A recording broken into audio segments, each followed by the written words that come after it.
আসসালামু আলাইকুম। আবারও হাজির হয়েছি নতুন একটি ভিডিও নিয়ে।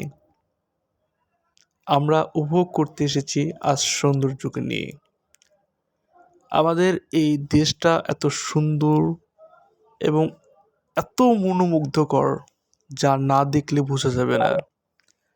মহান রব্বুল আলামিন এই দুনিয়াকে এত সুন্দরভাবে তৈরি করেছে, যা দেখলেই বোঝা যায়।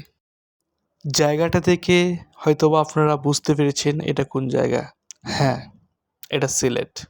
চারিদিকে যে দৃশ্যগুলো দেখতে পাচ্ছেন, এগুলো সব চা বাগান। এখান থেকেই চা পাতা সংগ্রহ করা হয়। দেখতে দেখতে আমরা অনেকটা পথ পাড়ি দিলাম এই চা বাগানের। তো আজকে এই পর্যন্তই। আবারও হাজির হব নতুন কোনো ভিডিও নিয়ে এবং নতুন কোনো জায়গায়। তো সেই পর্যন্ত ভালো থাকবেন, সুস্থ থাকবেন। আল্লাহ হাফেজ।